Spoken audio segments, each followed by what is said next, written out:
Mag-isa lang si Pangulong Bongbong Marcos pero panay ang tira nyo. Yan o. Tingnan nyo mga kababayan. Ito ba yung mga wala man lang daw nagpasalamat kay Pangulong Bongbong? Karami-rami. Ang dami hong nagpasalamat ng mga OFW. Pinakikita nila yung putol na video para siraan pa si Pangulo. Yung nagtrabaho, yung pong kumilos para makatulong sa marami nating kababayan, yung pa yung sinisiraan yung mga hayop kayo. Ang tanong namin kasi, nasaan si Sara? Walang magagawa si Sara kundi kayo mag-fake news, mga inang-ina nyo. Tama, mga kababayan ko? Walang magagawang maipapakita si Sara kung hindi sila gagawa ng fake news. Ayun, yung balita nila, mga kababayan, na nagpadala daw ang Brunei at pinakita pa yung barko na ginamit daw, galit na galit yung may-ari ng barko ngayon. Alam nyo ho ba yun? Galit na galit po yung politiko na may-ari ho ng barko na yon. O, kita nyo, mga gago kayo. Kakapal kasi ng mga mukha nyo, parang mukha ni Sara, lapad na, makapal pa. Ay, grabe. Oo, alam nyo, sa totoo lang, meron tayong mabuting presidente. May mga gago lang talaga eh. Diba? May mga gago lang. Oo, diba? Ay, nako. Tapos meron pa silang mga nilalabas na para maging bida-bida yung luka-luka. Hanip ay. Oo, tama ho, mga kababayan. Walang mailalabas na nagagawa ang mga Duterte kung hindi sila magpe-fake news. Diba? Tama, mali. Tingnan nyo. Si Baste, nag-fake news. Abay, nagagalit yung mga DDS kung di ba naman mga bobot tanga talaga. Sabi ba naman, imbis na sagutin yung ating sinasabi, nasaan yung eroplano? Nasaan, Baste? Eto, tignan nyo mga kababayan ang kagaguhan ng mga Duterte. Marami ng fake news na mga nangyayari, palibasa, kapaboran nila, kaya tameme.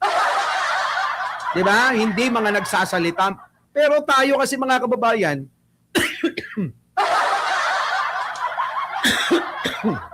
kita ko si Catherine Galpo. Tayo mga kababayan ko, at ang Malacanang, kapag ka may fake news, sinasabi nila, fake yan. Pero yung kampo ng mga Duterte, parang yung pa yung kinakatuwa ng mga hayop na yan. Tama, mali, mga kababayan ko. Kinakatuwa ng mga hayop na yan, kapag ka gumagawa ng fake news sila, malamang sabi ko nga, utos yan eh. Inuutos ni Baste at saka inuutos ni inuutos ni Sara Duterte. Oo, di ba? Oo, Daniel Ulon. Shout out po. At nasan na 'yon? Nakalimutan ko na. Si Rowena, thank you Nasa Australia ka pala. Sipin niyo maigi, mga kababayan ko. Adik na sila sa pami-make news eh. Basta katarantaduhan, kagaguhan, kademonyuhan, Duterte ang nangunguna dyan.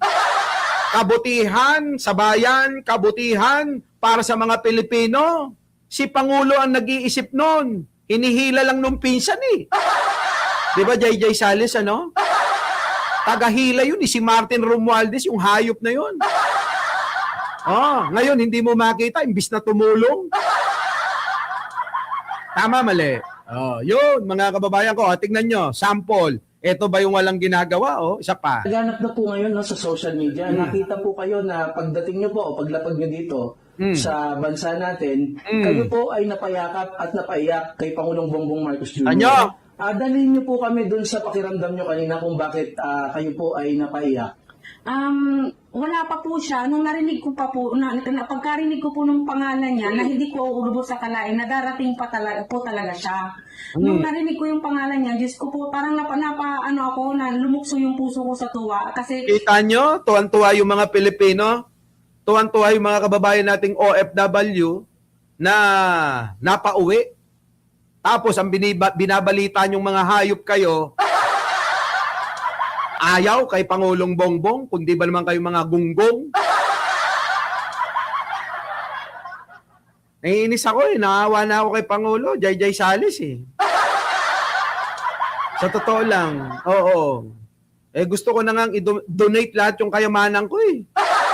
Kaya lang nag-aalinlangan ako. Baka dugasin na naman ni Martin eh. Di ba? Mga kababayan ko? Oy, nako. Eh tumulong na lang tayo sa kaparaan ng alam natin. Di ba? Tama ba? Tama? Tuloy. Kung hindi dahil sa programa niya, wala pa po ako dito sa Pilipinas. Eh. Yung po nagsingin sa akin na Mga bobo kayong mga DDS kayo. Narinig nyo? Kung wala si Pangulong Bongbong Marcos, wala pa rin siya dito. Buti pa si Pangulo, marami nang napauwi. Eh yung eroplano ni Baste, yung ipapadala ni Sarang eroplano, nasa na? Hanggang ngayon, wala pa. Matatapos na ang digmaan. Napanis na lahat ng mga DDS na tanga. Di ba, no? Matatapos na yung digmaan eh. Kulang na lang, sumurrender na yung Amerika eh. Tapos ngayon eh, nasa na yung planong pinadala yung mga hayop kayo. Di ba? Nako. Ewan ko ba? Hindi mga gunggong talaga tong mga hinayupag na to. Imbis na tumulong na lang kayo. Eto pa, buti pa si ate. Kahit pasalamat meron. talagang nag-materialize nga po yung repatriation, nandito na po kaming lahat. Tapos nandiyan pa po siya. Nung makita ko siya talaga, hindi ko siya mapigilan talaga yung tuwa ko na nandyan pala na sumusuporta sa mga kapwa ko Pilipinong Kita kapwa nyo? OFW po. Ano kayo ngayon? Yung mga DDS. Meron ba kayong ganito? Nagpapasalamat kay Pangulo, magpakita naman kayo. Meron man lang sanang isang OFW sabihin, thank you kay Sara Duterte, sinundo ako ng eroplano niya. Thank you naman kay Baste, kinausap ang China, sinundo kaming mga OFW. Meron ba, mga kababayan ko? Meron bang ganon? Sipin nyo, meron na ba kayo nakita na OFW nagpasalamat kay Sara Duterte nyo?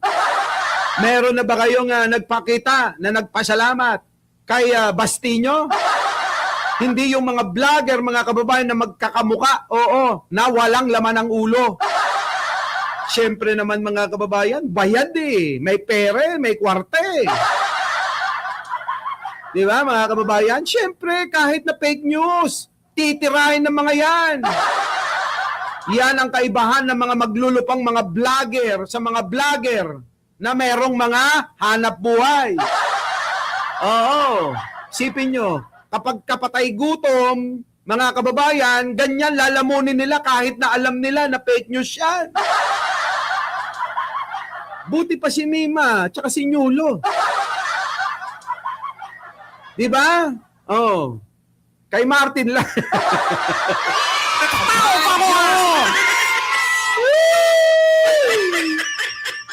Diyos ka. Nababanggit ko talaga. Sorry. Tumutulong si MR kay PBB, tahimik lang. Ano tahimik lang? Yung mga vlogger lang tinutulungan. Yung mga vlogger lang tinutulungan para maiangat yung kanyang pangalan.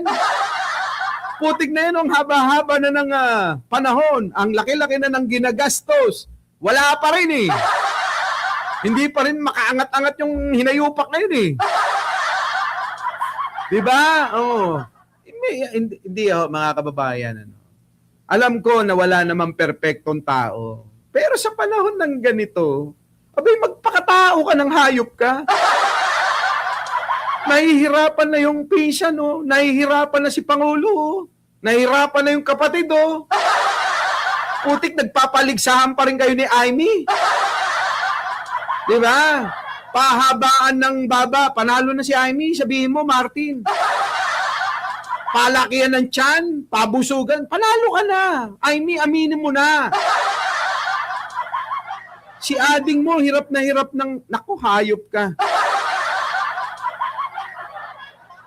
Di ba mga kababayan ko, nasan kayo? Akala ko ba'y para kayo sa Pilipino, mga hayop kayo? Para kayo sa kwarta ng mga Pilipino. Tuloy. Nabasa niyo na po ba kung ano yung mga komento ng tao sa social media? Yes po, kanina parang nag-scroll lang po ako kasi kakaano parang po namin dito sa hotel.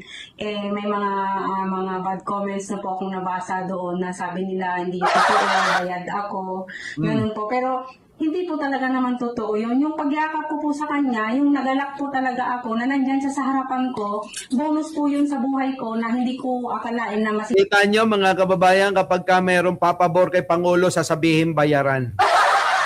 Kahit hindi fake news mga kababayan, totoong nangyayari yan. Pero mga kababayan ko, tignan nyo naman. Ha? Pagdating sa mga DDS, hayop sila. Di ba, Stephen Lee? Madadamay ka. Madadamay si Stephen Lee. Di ba? Oo, tama. Tama talaga. Kawawa. Maring Rowena, kawawa si Apo Bongbong. Nako. Sige, tuloy. Buti pa siya, Silayan ko today yung ating Pangulo. So yung pagyakap ko po sa kanya, nakaramdam po ako ng relief na nandyan Kita siya nyo? palagi para po sa atin. Kaya bang gawin ni Sara Duterte yon? Baka pag si Sara ang sumalubong, baka sampalin yun. Di ba? Naku, Sara, sumalubong ka sa OFW. Malamang yung mukha mong makapal, mataba, lalong mamamaga. Sasampaling ka ng mga OFW, maniwala ka. Di ba? Sasampalin ng mga OFW yan. Nakikita niyo yun? Yung mukha nung malapad na yon? Pagka yung pinagsasampal ng mga OFW, yung mukha nun, lalagpas sa balikat niya.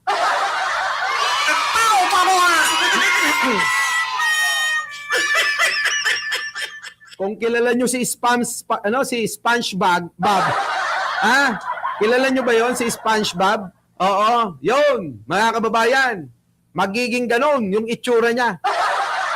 Oo, yung mukha, mga kababayan, lagpas dito sa balikat, hanggang dito na. Oo. Ay, nako. Hindi naman po totoo na yung mga sinasabi nila na nabasa ko din na hindi daw totoo yon, fake news daw po. Totoo po talagang yumakap po ako sa kanya at galing po talaga ako sa repatriation. Kita nyo mga kababayan ko? Sabi ko nga sa inyo, galing ako ng Qatar nung isang araw. Siyempre mga kababayan, kailangan nating kamustahin kung ano yung mga nangyayari sa negosyo natin, di ba? Alam nyo naman, kayong mga kilala ko, di ba? Meron tayong mga negosyo sa ibang bansa. Siguro yung mga DDS kasi mga patay gutom yung mga mga hayop. Sabi ba naman paano ka naging taga Middle East nasa Singapore ka? Mga bobo talaga mga kababayan kasi hindi nila alam ang ibig sabihin ng connecting flight. Diba mga kababayan ko? Ewan ko. Bago ang lahat, bago tayo magtuloy-tuloy, huwag niyo kong kalimutan na mag-like, mag-share, at mag-subscribe mga kababayan ko. Eto na mga kababayan ko Isa pa. Ay, kita nyo, ang sipag ni Pangulo Ibang klase Hindi ho namimili si Pangulo. Walang kaaway, walang lugar, basta Pilipino ka, kailangan ng serbisyo galing sa kanya. At gagawin niya yun